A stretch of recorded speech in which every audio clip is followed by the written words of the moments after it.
nice. DJ B Easy, picking the tunes tonight, sounding good. See him if you want to play your party or DJ B Easy. I love that. Nice. I have some old school like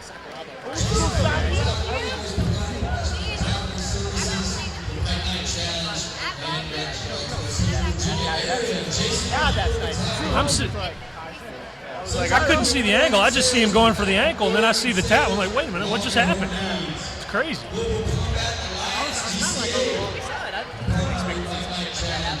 I thought. And the best thing about that is you it's fine. Like you're not rinsing in the air. Oh. Awesome.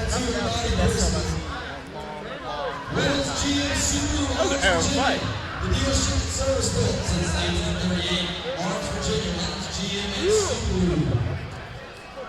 Submission of the night. It's the gas fight.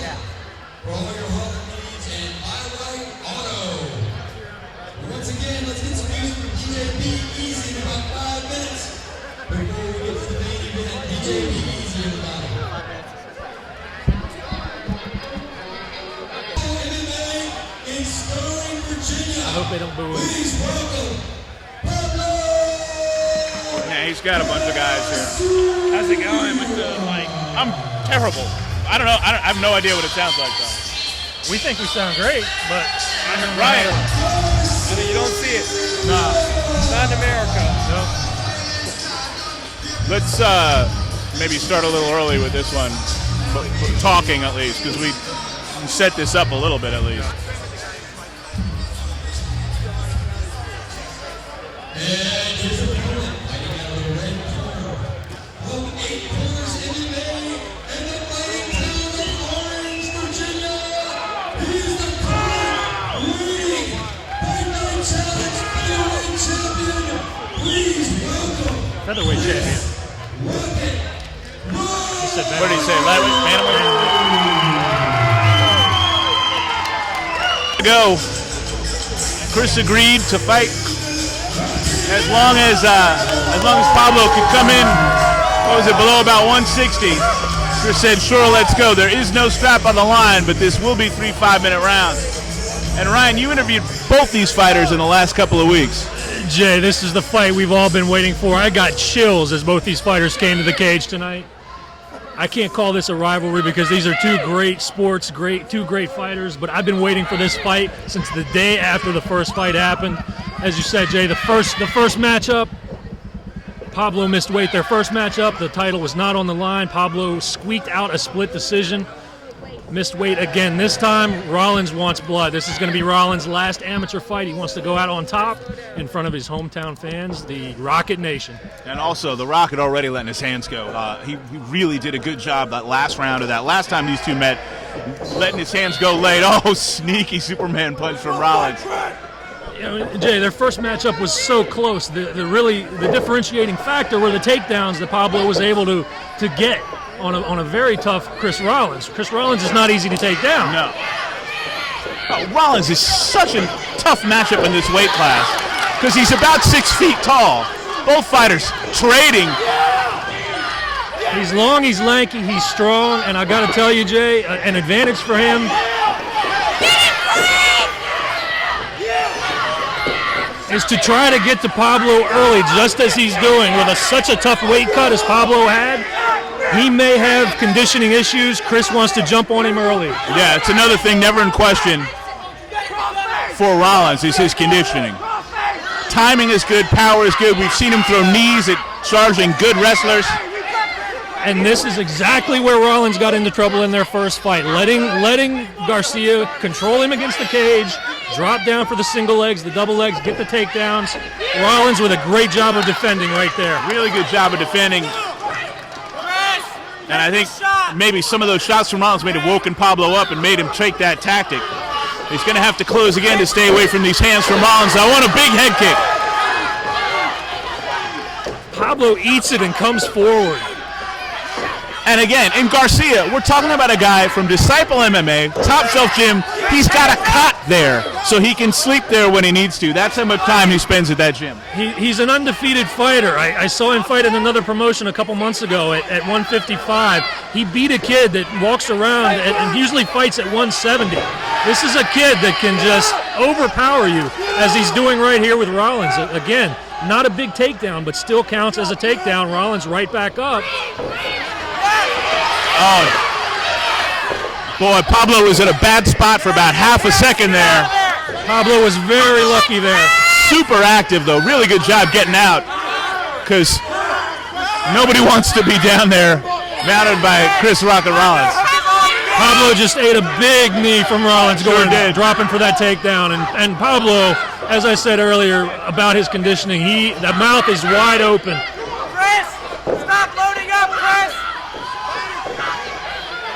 But the true warrior that Garcia is, he comes back with great strikes.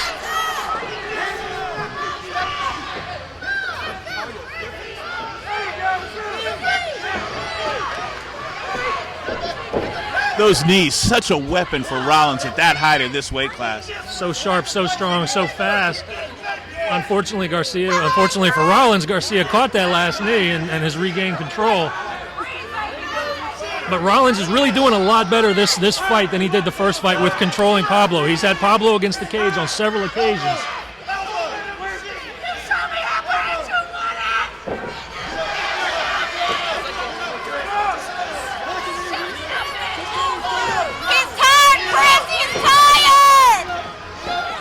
Like you said, Rollins a hard guy to get down and a hard guy to keep down. Garcia doing an excellent job here. Well, again, and this was the differentiator, as I said before, in this first fight. If Garcia can get a good position, as he has here, I was going to say might be able to rest a little bit, but Rollins right back to his feet, really making Garcia work. Rollins goes for the toss, doesn't quite get it. Keep in mind, Jay, the first fight back in July, those were three-minute rounds. Tonight, even though the belt is not on the line, we're going 3 5-minute rounds. That extra 2 minutes could pay a huge dividend for Rollins. Chris, try to underhook and get off the cage. Based on Garcia's conditioning.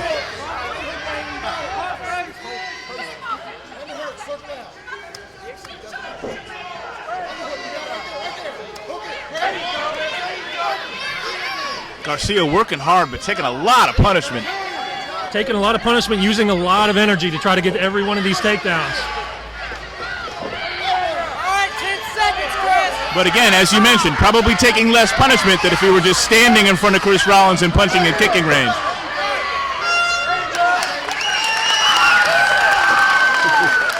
Great first round out of both these fighters. It's living up to what you and I were expecting, isn't it?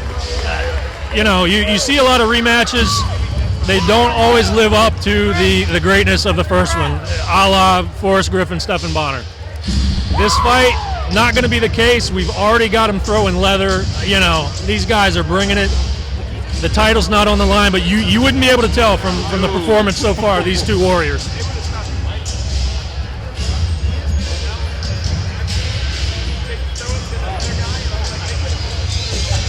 And also, Ryan, let's face it, last amateur fight likely for Rollins. Pablo Garcia is probably a guy who's going to be pro at some point pretty soon. Might not be the last time we see those two. We are by decision, so he's been to the late rounds before. He's been into the deep water.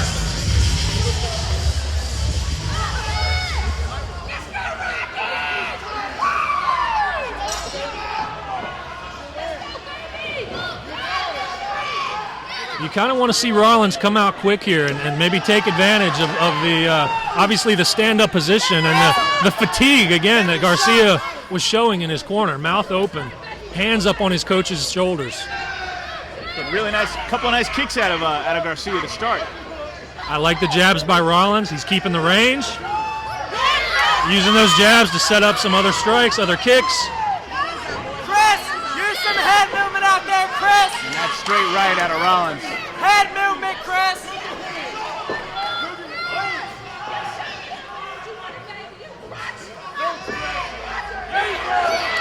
Nice right hand by Rollins. Garcia immediately goes for the takedown. Snapped his head right back, and he went right for that takedown.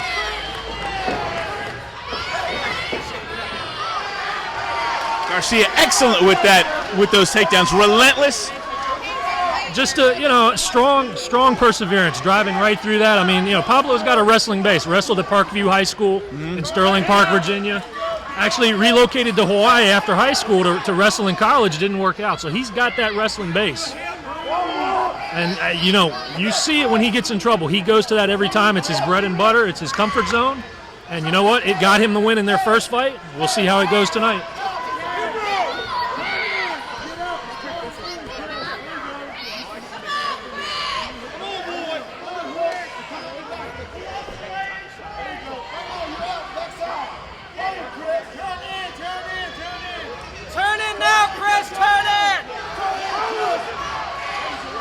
Rollins mounted and needs to do something. Pablo looked like he was going for an armbar, Kimura, something, let it go, and just furthered his position in the mount. And Garcia looking and fully capable of doing a lot of damage in this position. Looking maybe for the head and arm. Garcia's got the head and arm. He just needs to free that right leg and step over, and this one could be over. And he does. Nasty. That's a good position. We've seen Rollins resist this sort of thing before, but that is a seriously good position for Garcia. We saw Rollins in trouble similar to this against Brian Rich, and he overcame. Let's see if he can do it again tonight. And ended up with a knee knockout of Brian Rich.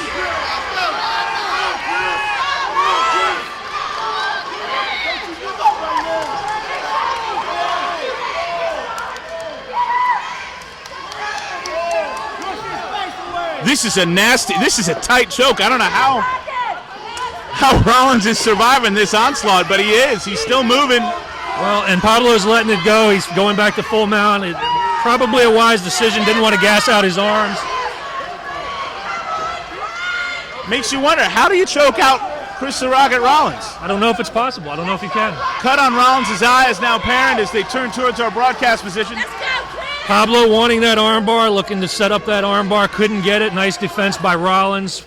Garcia back in the full mount. And these 5-minute rounds giving Garcia plenty of time to work. Let's go, Chris! Let's go, Rocket! Don't let him hold you down. Rollins doing a great job of moving around, but Garcia's like a wet blanket over here. Just can't move him. All he wants to do is lay on you. Rollins attempting the wall walk. Baby. Cut is close to Rollins' eye. Looks like the eyelid too, Jay. Nah. Dr. Mike Mingy is definitely going to have a look at that in between rounds. Doesn't seem to be bleeding too bad. Doesn't seem to be obstructing the view too bad. But again, a couple more shots. That's the type of injury that could open up and be really, really bad. And Pablo trying to get that head and arm shooky and look like a great position. And there's Rollins in a bad position and throwing body shots.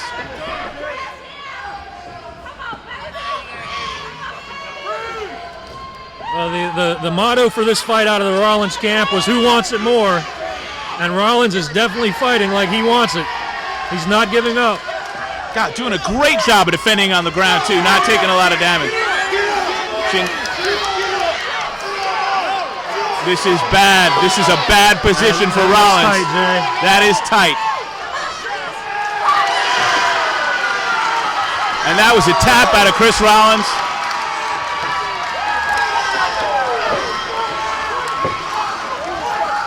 Chris telling ref Mike Taft that maybe he didn't tap. Disciple MMA comes away with another win.